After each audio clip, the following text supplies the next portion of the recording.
I'm going to use the commentary for this class, No Falling Words by Dale Ralph Davis. I like the way this guy writes commentaries. It's just like reading a story. It's not a dry commentary. He writes several book commentaries. He were Joshua, Judges, 1st and 2nd Samuel, 1st and 2nd Kings, Chronicles, all of those in that history of Israel part. If you have any inclination at all to looking through something like this, I would encourage you to find some of Dale Ralph Davis's writings. Joshua is the one I'm going to use for this class. Probably my favorite book in all the Old Testament is this one. Joshua is the story of a nation that's called out of slavery in a land that is foreign to them and called into a land of promise, blessed by God and with a promising future ahead. God's already promised this nation, Israel, that it would be the vehicle for the coming of the Messiah. That's the one who would reconcile humanity with deity and would usher in a new age of freedom from the law, living instead under grace.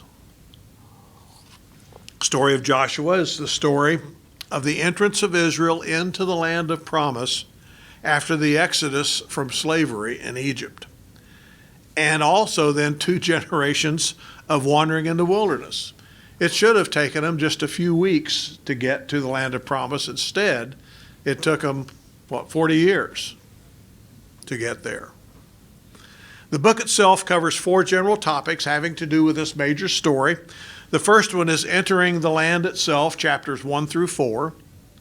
The second one is taking or possessing the land. It's one thing to enter into the land. It's quite another to possess the land, chapters 5 through 12. And then possessing the land after taking it and getting rid of everybody else, chapters 13 through 21, and then retaining it once they have it, chapters 22 through 24. 4 general ideas in Joshua.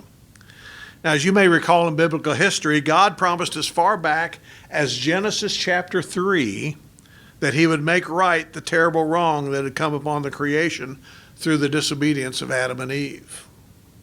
And in light of that promise that was given long ago, God chose a man named Abraham to be the forefather of a nation that he would work through to fulfill that promise. He promised Abraham that he would make Abraham's descendants as the sands of the sea, and that through Abraham's descendants, all nations of the earth would be blessed. And then as the story develops in Genesis and then on into Exodus, those descendants of Abraham found themselves in Egypt at a time when the pharaohs of Egypt enslaved them.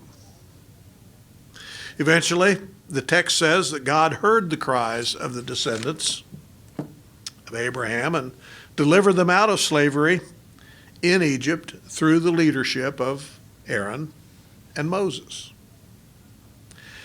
They spent, as I said, 40 years wandering in the wilderness. The young nation of Israel, while they were doing that, learned about the God of their forefathers, Abraham, Isaac, and Jacob, because they had spent 400 years under the pharaohs, and they had pretty much forgotten about the God of Abraham, Isaac, and Jacob, I think. And they kind of had to relearn about this God. They were given laws to keep, laws which established a society and set up a young nation that was apart from every other nation on earth. And then coming finally to that land of promise, to the edge of that land, Israel is awaiting God's permission to enter. Moses, their leader for over 40 years, has now died, not going to enter the land of promise with them. Joshua has been appointed by God to take the place of Moses and is going to lead the nation actually into, physically, that land of promise. And this is where the book of Joshua picks up this story. I was going to stop here for a few minutes and show you the Bible Project video on a Joshua overview, but my computer decided it didn't want to work very well, and I didn't want to bring it in and have it not work very well, and so we'll do that some other time, or maybe not at all. Now, we're not going to go through this book verse by verse. We're going to look at the high points of the book. We don't have time to go through it verse by verse. I would love to do that. I have done that before, but I don't want to do that this time. We're going to look at the high points with the idea of bringing as much of the book as we can into our day and into our time. The Old Testament is just as much the Word of God as the New, and in many aspects it's timeless in its teaching. Now, I want to point out before beginning this particular book that the account of Israel's conquest of Canaan has troubled many people for many, many years. There's a lot of warfare that goes on in the book. There's a lot of killing of even women and children. There's outright displacement, removal from the earth of entire cultures. This is not a book for the faint of heart, but it is a book that needs to be understood in its proper context. That context is within this grand story of the Bible, this grand story of sin coming into the world and God's plan for redemption and God's completing that plan in Jesus Christ.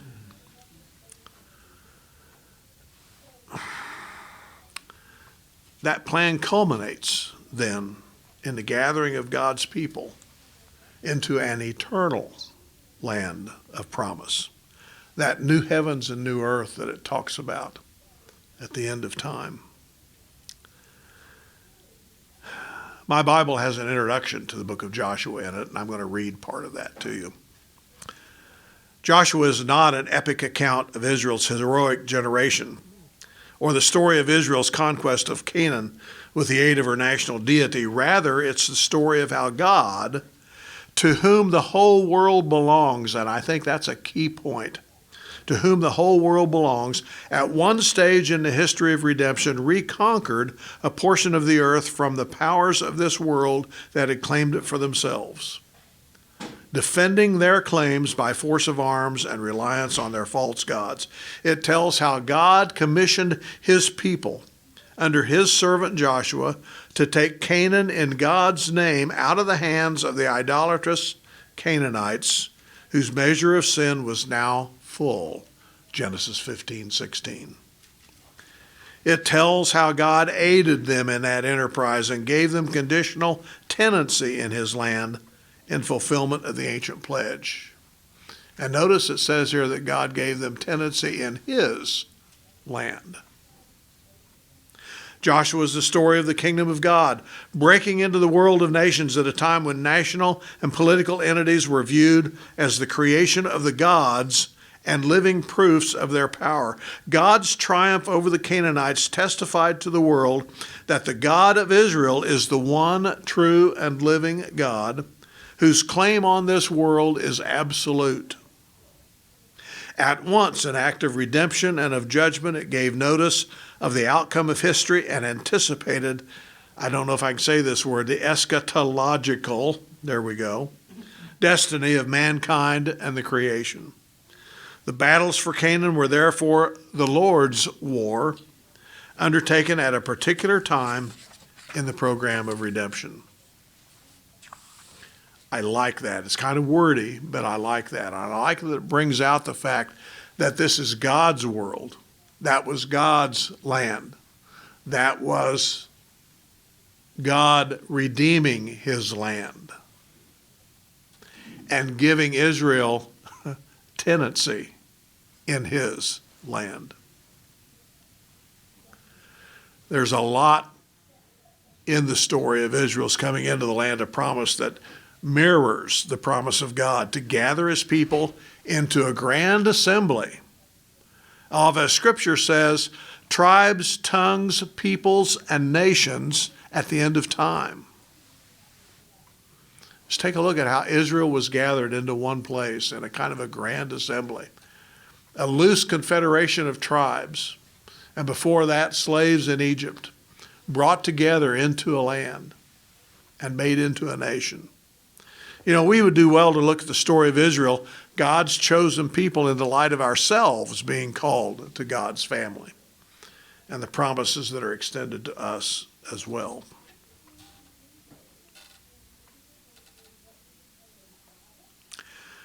We see in the last chapter of Deuteronomy that Moses had laid his hands on Joshua, commissioning him to take the place of Moses, and that Joshua was filled with a spirit of wisdom, as the text says.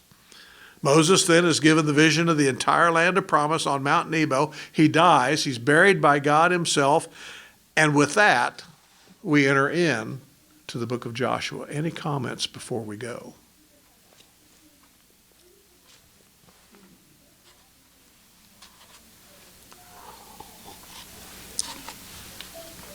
I find it kind of interesting that so many secular people or non-Christians use the excuse of look how horrible God was killing all these people, and they don't realize that what was really being done. He was cleansing the earth. Similar to, I think, what he did in the flood of the people who were evil and putting the promised people in there to replace them. That's kind of how I look at it. And sometimes they use that for an excuse that I can't serve a God that would do that. And I don't think they look at it deep enough as to how bad these people were. I don't think we have any concept of what was going on out there in the land of Canaan before Joshua started moving the people in there and going through everything that he did at Jericho and so forth. Yeah. To clean, to put his people in there and change what was going on. It's more than just a story about wars and killing and all of that. It goes a lot deeper than that, as you've said. And you kind of have to have an understanding of seems to me you kind of have to have an understanding of the overall story of the Bible in order to, and I'm not trying to make something, we're not trying to make something fit that doesn't really belong there. But if you get the overall story, I think it makes a lot more sense. Our human sensibilities, especially in this day and age, we're not into, some of us are not into genocide. Some of us are not into this kind of thing. There are rules of warfare. There's the Geneva Convention. There's all of that. And, that wasn't the case back then. But I think you're absolutely correct, Mike, that we have to take this we have to look at this in its context. Les, you look like you're thinking. I think you're right. Smell. Did you have a comment, Les? I was just going to ask, part of what you're going to be talking about, I'm sure, is Joshua coming in and taking the land. But we leave the Canaanites in there. Are you going to talk a little bit about why that happened and maybe the consequences of that? I'm not that far yet, but yes, that's my intent. Because it was a large part of what happens. And it was actually disobedience to God, wasn't it? Disobedience and everything. We always think of Joshua as a tremendous leader and tremendous follower of God. And he was. And he was. But there's that one little thing up there that he doesn't conquer the whole land. He leaves part of it there, and that always seems to bite the heel of the people later on. And one of the first instances of that in Joshua is the Gibeonites, him making a deal with the Gibeonites, thinking they came from a faraway land, but actually they were in the land of Canaan. And he felt like he had to obey his word to them and protect them, actually. Yeah. And the Bible says, I believe Joshua says, that they did not consult with God before they made that deal with the Gibeonites.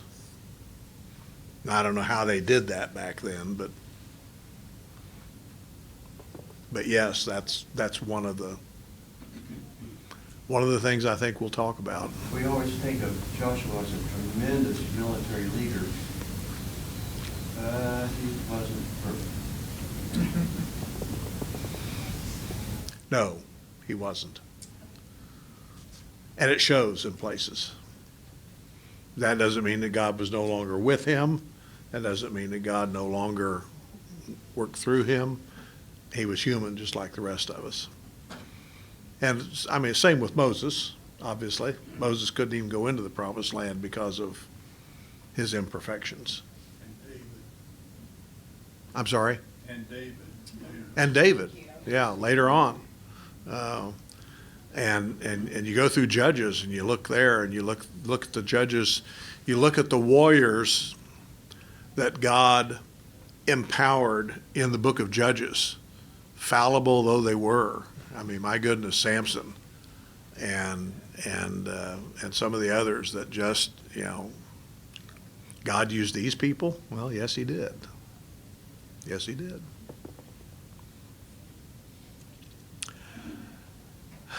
Okay. As if he needed a reminder, God tells Joshua at the beginning of this book that Moses is dead. Moses, verse 2, my servant is dead.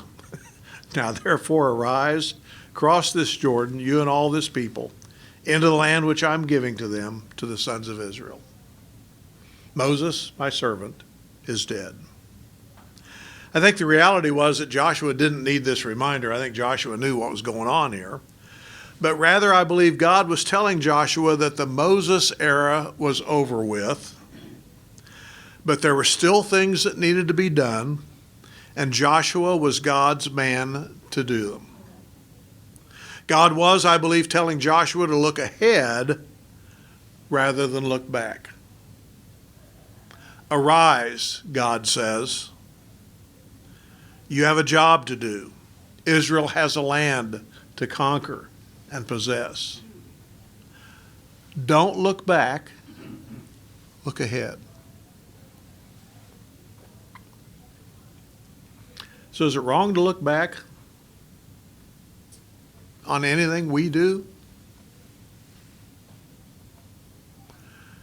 The older you get, do you do more looking back or do you more looking ahead? You look ahead. You might reflect back. You look ahead. You look ahead. Yeah, I've always kind of been that way. I don't know, maybe that's not the way to do it, but I've always kind of been that way. I've told this story before. When my older son Michael was 15, he had a 1960. I think I bought him a 1966 Ford Galaxy 500 for $500 from an old lady who no longer could drive. Oh. Only took it to church on Sundays. No, that's... It's from Pasadena, right? Yeah, right. Anyway, he would drive it back and forth to school, which was several miles away. School was Chaparral High School in between Anthony and Harper. And he would drive it back and forth to school. Well, one day he wrecked that car, and the sheriff came. It was out in the country. The sheriff came, discovered that he was taking kids with him that he shouldn't have under his restricted license, gave him a citation, and I then had to decide how I was going to deal with this. Because he was at a place where he shouldn't have been, doing something he shouldn't have been doing, and he could have really hurt some people. So I told him, I said, Michael, I said, you're not going to just go pay the fine. I said, you're going to go to court, you're going to face the judge. And you're going to plead guilty. And you're going to pay the fine. and you're going to take whatever consequences there are. And I said, I will go with you through this. And we did. We went to court. The judge happened to be the dad of one of the girls in his class. Oh, no. So he knew us very well, and we knew him very well. Small community, small county. Yeah, it just happens that way. And Judge Beffert did what he needed to do, and so on. And Michael lost his license for a year. The county attorney insisted that that happen. If you get caught driving drunken as an adult, you lose your license for a few weeks or months, but if you're a teen and you violate restriction, you lose it for a year. I think that's kind of dumb, but that's the way it is. And I told him during this time also, I said, once we get done with this, I am never going to mention this to you again. And we didn't. We looked ahead. We went through that year, and we looked ahead. And the first day he got his license back, I asked him to drive. I was in the car with him, but I asked him to drive. I wanted him to get back in under the wheel. I don't know if I did the right thing or not, but I think it worked out okay. We looked ahead. And I encouraged him to look ahead. I encouraged him to look. That year was a long time for him. You know, the next day, the bus went right by our house. The next day he rode the bus. And he used that day at school to get rides from other kids so he would never have to ride the bus again. And he didn't. Look ahead. And I think that's what's going on here. God then assures Joshua, as he has done for others, and he continues to do for us, that he, God, is with Joshua. Verses 3 through 6, I think, are the keys to this book of chapter 1. Every place that the sole of your foot will tread upon, I have given to you, just as I promised to Moses. From the wilderness and this Lebanon as far as the great river, the river Euphrates, all the land of the Hittites to the great sea toward the going down of the sun shall be your territory. No man shall be able to stand before you all the days of your life. Just as I was with Moses, so I will be with you. I will not leave you or forsake you. Be strong and courageous, for you shall cause this people to inherit the land that I swore to their fathers to give them. This promise and these very words were given to Moses and to Israel previously. They're repeated here, just as Israel is getting ready to go into the land of promise. The promise is repeated in somewhat different language for the church in the New Testament. Hebrews, it is pertinent for God's people of today, just as it was for God's people of the Old Testament. Hebrews 13, keep your life free from the love of money and be content with what you have, for he has said, I will never leave you or forsake you. So we can confidently say, the Lord is my helper. I will not fear. What can man do to me? Now there's another piece of this chapter that's also part of the key to this book, I think, and also the key to the success or failure of Israel. One of those keys I know less was the fact of Israel's disobedience and not clearing everybody out.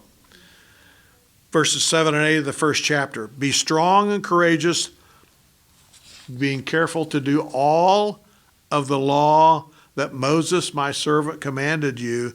Do not turn from it to the right or to the left, that you may have good success wherever you go. The book of the law shall not depart from your mouth, but you shall meditate on it day and night, so that you may be careful to do according to all that is written in it. For then you will make your way prosperous. Then you will have good success. Have I not commanded you? Be strong and courageous. Don't be frightened. Don't be dismayed, for the Lord your God is with you wherever you go. God tells Joshua to be sure to obey the law is given to Moses. And then remember that he, God, is always with Joshua. Look at these words of God. Ask yourself if these words might give you comfort in this present day. Be strong and courageous. Don't be frightened. Don't be dismayed, for the Lord your God is with you wherever you go. I don't know. I think we can take this passage from Hebrews and these words. I think we can take them as our own as we go through life and living. Saying that's a lot easier than doing it. Saying it is a lot easier than doing it. I don't know why. But that's pretty hard for me to do. There may come a time when it's going to be easier, but right now it's just pretty hard for me to do. Comments?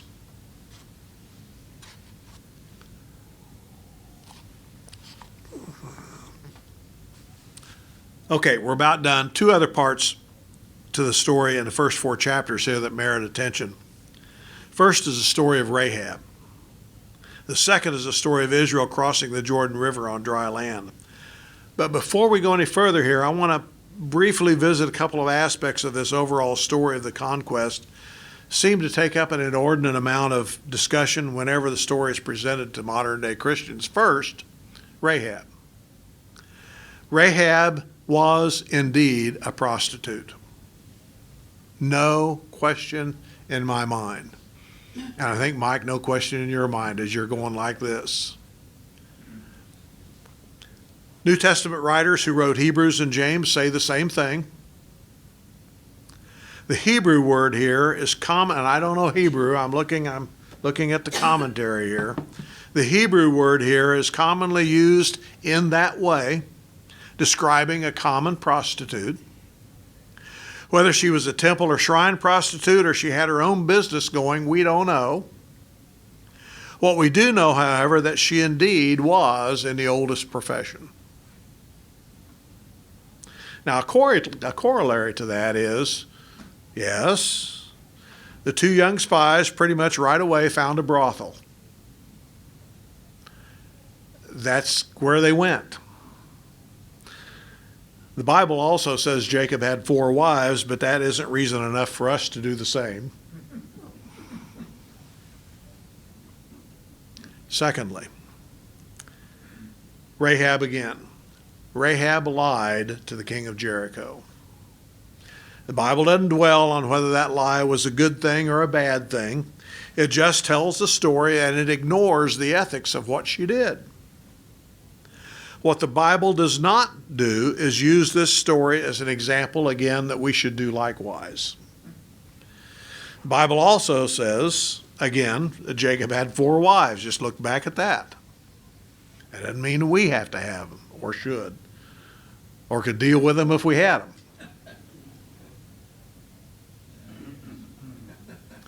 What was Rachel's lie? Or Rahab's. What was Rahab's lie? Do you remember? What'd she tell the king? You remember? Some of the king's men came to her house and said, "We think the spies are here." And Rahab said, "No, they were here, but they left." When in reality, they were up on her roof, covered up with whatever they were covered up with. Okay. Got those 2 things kind of out of the way. Rahab was indeed a prostitute, and Rahab did indeed lie to the king of Jericho.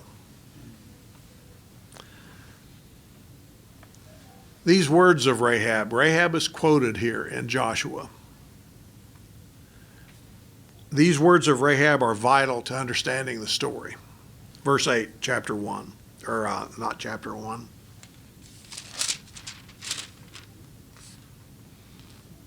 Chapter 2. Before the spies lay down for the night, Rahab went up on the roof and said to them, "I know that the Lord has given you this land, and that the fear of you has fallen on us, so that all who dwell in the land are melting in fear of you.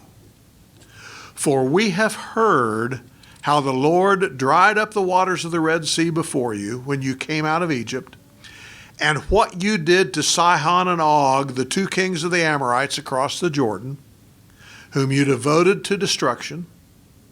When we heard this, our hearts melted and everyone's courage failed because of you. For the Lord your God is God in the heavens above and on the earth below. This is Rahab talking. Now, therefore, please swear to me by the Lord that you will indeed show kindness to my family, because I showed kindness to you.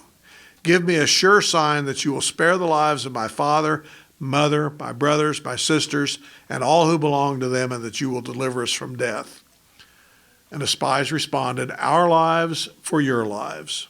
If you do not report our mission, we will show you kindness and faithfulness when the Lord gives us the land. This is Rahab's confession of God as she knows him.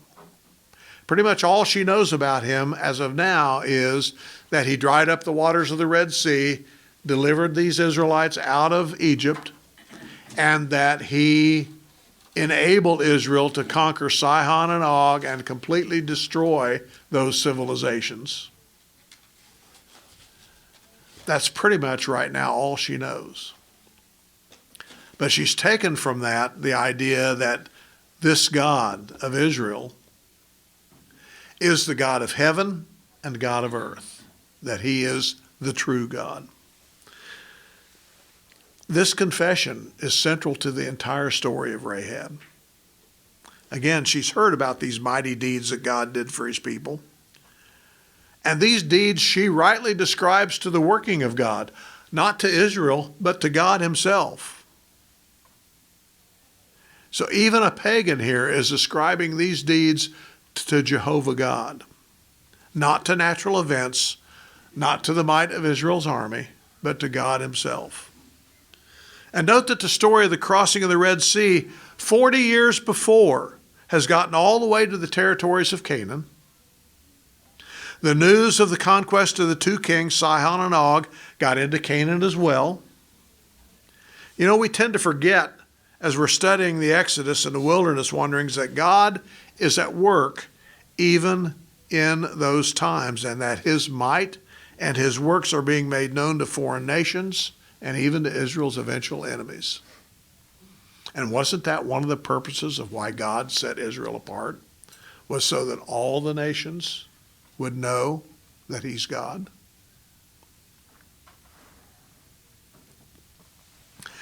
Rahab also recognizes the power and the majesty of God of Abraham. In verse 11, the Lord your God, he is God in the heavens above and on the earth beneath.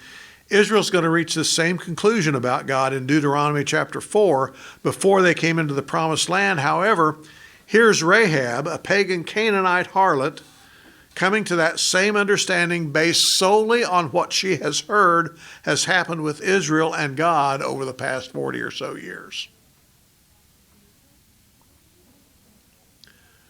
I sometimes wonder, based on what I know about Rahab, why it takes some people so long to recognize the God of heaven.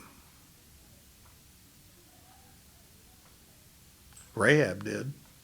She may have been the only one in Jericho that did. And because of Rahab's faith in Jehovah God, Rahab places herself at his mercy. She asked for safety. She didn't ask to be able to be, notice she didn't ask to be taken out of the city ahead of the conquest. She asked for safety during the conquest.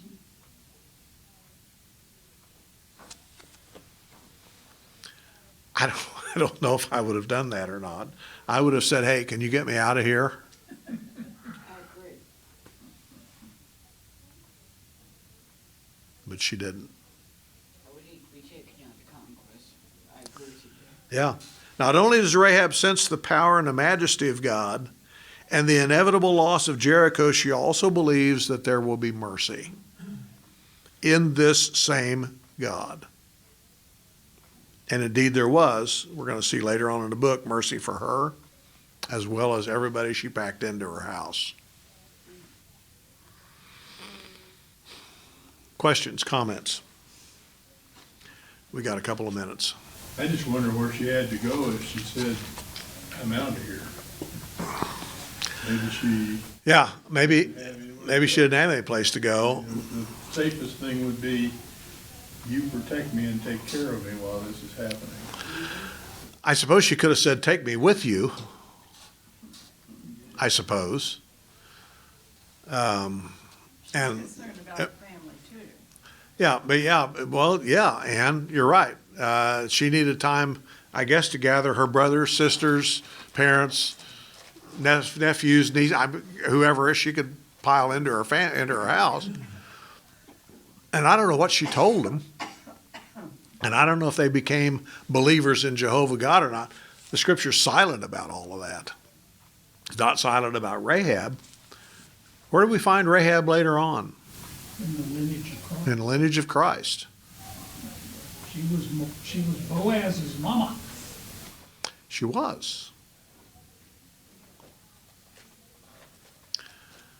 From a common prostitute to an ancestor of the Lord. Just shows God can use anyone, irregardless of how pathetic we are. And I'm glad you said how pathetic we are. You know, I was thinking you were going to say how pathetic she was, but you're absolutely right. You know, Jay, I think there's a real reason that God gives us these Old Testament stories. Not just this one, but all of the Old Testament stories. And that is for that exact concept to realize that God can and does receive anyone who comes to him.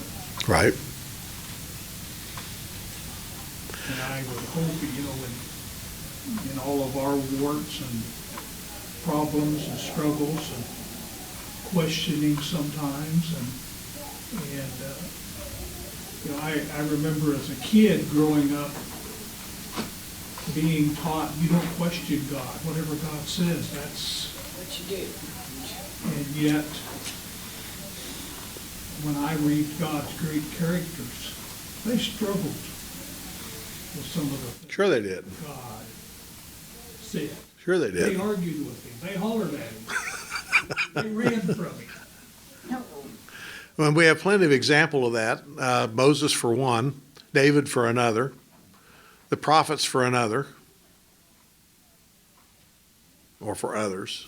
And then Rahab's one of those stories. How do you get Rahab into this?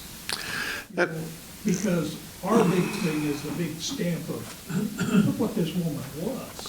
Rahab, and I guess, you know, the Bible's silent about this, but they didn't have birth control back then. And my guess is Rahab had illegitimate kids. My guess. I don't know. I don't know if she had a husband or not. Probably not in her profession. You know, she had her own issues that she had to deal with. And those issues weren't issues that just lasted a few minutes. If she had illegitimate kids, that just hung with her throughout her life, you know, and but yet, as Ann says, God used this woman. She also probably found out about the Israelites' 40 years and the crossing and everything that she did through her customers to an extent. Well, I think Mike, you may be right, because that may well have been kind of similar to what the coffee shop today, or on the golf course where you trade stories, or I don't know, wherever, you know. Yeah, you know, I agree. She was probably more in the gossip loop than the average housewife. There was time for talk, I guess. All right, thanks so much. I know Amy's class is more crowded than this one. I don't know where we're going to be next week. We may be back here. We may be somewhere else. Hang with us until we get this figured out. Thanks a lot. Appreciate it.